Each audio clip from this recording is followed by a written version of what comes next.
Welcome to Latin America. Yes, thank you. Venezuela, Aruba, Colombia. Love your movies. That's great, thank you.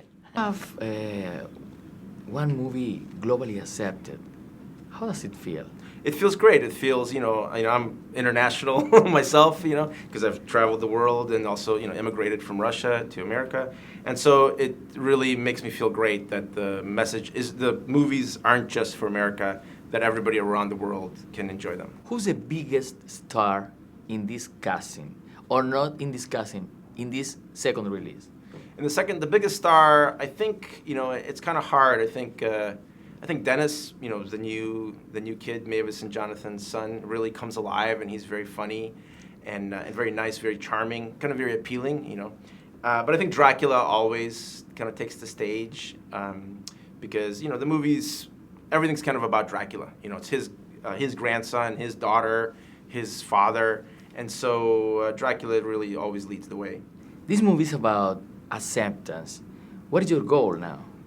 So the goal is to, if there's something different, we want to be an accepting culture, right? When something is new or odd or unlike yourself, you want to accept it. You don't want to shun it away. And I think the first movie, the human world accepted the monsters. And in this movie, I think Dracula needs to accept his grandson, family, as who they are, not who he wants them to be. Now you have Mel Brooks in the casting. Mel and Adam Sandler helps you writing their own jokes?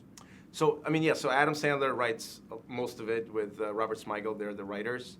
And when Mel comes in, he reads the line once or twice the way it's written, and then he starts to make it his way of saying it, what he thinks is funny. And it's very interesting because they always know what the joke is. So then they know what the joke, and they realize if they like the joke or they don't, and they can improve upon it.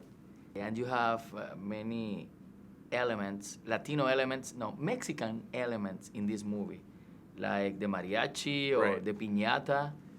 I think it's part of living in Los Angeles.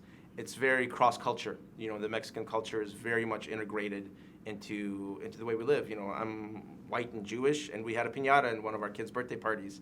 It's just part of the world, part of our. I think everything internationally has seeped in, into our culture, and I think we're growing and growing to be. And so I think it becomes it just kind of flows right into the filmmaking that we do.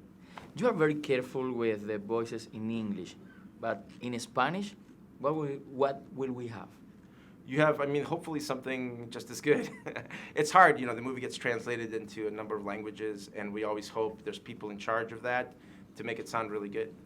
Thank you so much. Thank you. Thank you. All right. Thank you.